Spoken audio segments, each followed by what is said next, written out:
एक फिजिशियन बनने से पहले मैं न्यूट्रिशन में एक डॉक्टरेट पर काम कर रहा था। मेरे पास न्यूट्रिशन में एक बैचलर्स और मास्टर डिग्री है और मैंने मेडिकल स्कूल जाने से पहले ही अपना पीएचडी कोर्स पूरा कर लिया था, इसलिए मेरा बैकग्राउंड दरअसल न्यूट्रिशन है। जब मैंने मेडिकल स्कूल ज्वाइन की तो मुझे भी ज्यादातर एलोपैथिक फिजिशियंस की तरह ट्रेन किया गया।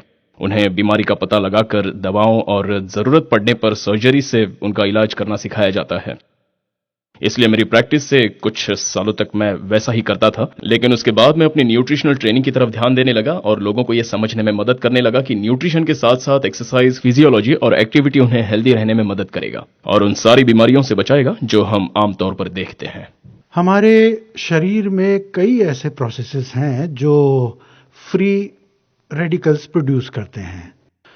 फ्री रेडिकल्स वो चीजें हैं जो इलेक्ट्रॉन खो चुके हैं, वो पॉजिटिवली चार्ज्ड होते हैं और जो खानों के ब्रेकडाउन से बनते हैं, टॉक्सिन्स के ब्रेकडाउन से बनते हैं और हमारी ब्लड स्ट्रीम में चले जाते हैं। ये फ्री रेडिकल्स सेल्स के लिए हानिकारक होते हैं। उदाहरण के तौर पर ये आर्टरी की लाइनिंग सेल्स से चिपक जाते हैं और जब ये ऐसा करते हैं ये उस जगह को चोट पहुंचाते हैं और हमारा शरीर उस चोट को ठीक करने की कोशिश करता है, जिसके लिए खून से प्लेटलेट्स आएंगे और उस चोट को भरने की कोशिश करेंगे। और क्लॉट बनाने के दौरान जब स्कैवेंजर सेल्स उस चोट को ठीक करने के लिए आते हैं वो ब्लड वेसल्स को नुकसान पहुंचाते हैं। ये पैथोजेनेसिस की एक थ्योरी है। मैं 20 सालों से ज्यादा समय से एक डेंटिस्ट रह चुकी हूँ और उसके पहले एक डेंटल हाइजीनिस्ट थी। जब मैं एक डेंटल हाइजीनिस्ट के तौर पे काम कर रही थी तो न्यूट्रिशन में भी मुझे दिलचस्पी होने लगी और कैसे हमारा न्यूट्रिशन हमारे दांतों पर और कैसे इंसान पे असर करता है।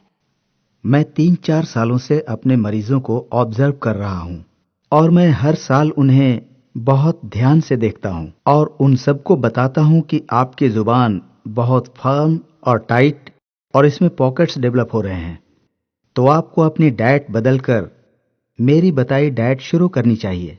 मेरी बात सुनने के बाद वो धीरे धीरे ठीक होने लगते हैं और कम से कम 2 या 3 साल बाद उनकी जुबान एक बार फिर नरम होने लगती है और उनकी जुबान पर बने पॉकेट्स भी कम होने लगते हैं, जो अगर ज्यादा हो तो आपके इंटेस्टाइन पर भी उसका बहुत असर होता है।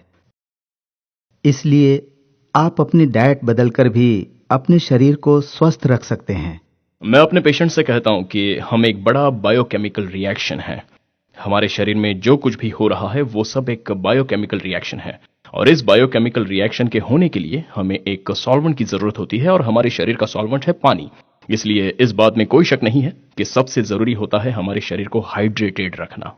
जैसा कि आप जानते हैं, एसिड रिफ्लेक्स हमारी कंट्री में एक बहुत बड़ी प्रॉब्लम है। जो लोग बहुत ज्यादा मोटे होते हैं उन्हें यह हो जाता है क्योंकि उनका स्टमक और गैस्ट्रोसोफेशियल जंक्शन चढ़कर उनके चेस्ट तक पहुंच जाता है। उनका लोअर सॉफ्ट्यूल सेक्टर टाइट नहीं होता और जो एसोफेगस होता है, जो एन्यूस एपिथेलियम है, वो पेट से अलग एक दूसरी लाइनिंग होती है और उसे एसिड बर्दाश्त नहीं होता। इसीलिए जो वॉल पेट को एसोफेगस से जोड़ती है, अगर वो ठीक तरह काम ना करे तो एसिड वहां पर जमा होने लगता है जो दर्दनाक होता है और लोगों को उनके गले के पिछले हिस्से में एक तरह का खट्टा स्वाद आने लगता है।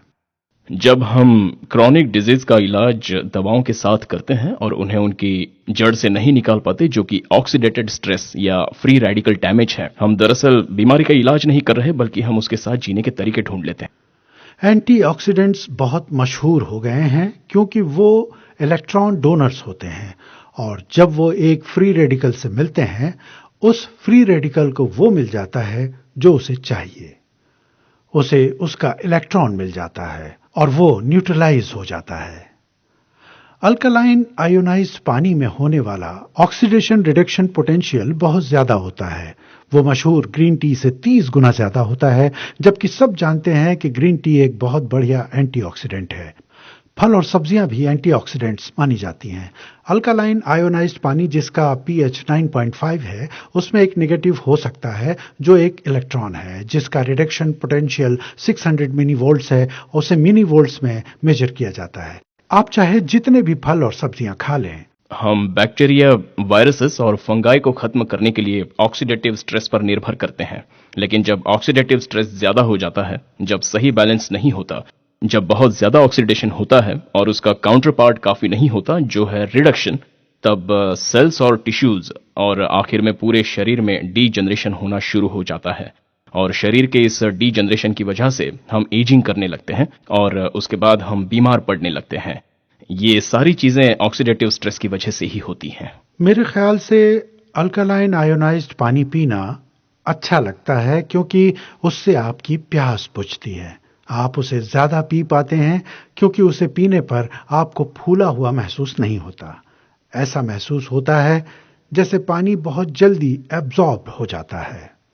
और जापानीज लिटरेचर में ऐसी स्टडीज भी हैं जिन्होंने दिखाया है कि अल्कलाइन आयोनाइज्ड पानी पेट में जाने से पहले ही एसोफेगस में एब्जॉर्ब होता है और फिर पेट में एब्जॉर्ब होता है और बिल्कुल नीचे तक पहुंचने तक। मेरे हिसाब से ऑक्सीडाइज्ड वाटर बहुत ही अनहेल्दी होता है, इसलिए मैं उस तरह का पानी कभी नहीं पीता। मैं एल्कलाइनाइज्ड पानी पीता हूँ। कहते हैं कि न्यूयॉर्क का पानी सबसे बढ़िया पानी होता है, लेकिन फिर भी उसमें क्लोरीन की शिकायतें कभी कभी आती हैं। वो उसमें क्लोरीन इसलिए मिलाते हैं क्योंकि पानी में क्लोरीन मिलाने पर फ्री रेडिकल्स बनते हैं जो बैक्टीरिया को मारते हैं। इसलिए पानी में क्लोरीन होने पर उसमें किसी भी प्रकार का बैक्टीरिया नहीं होता।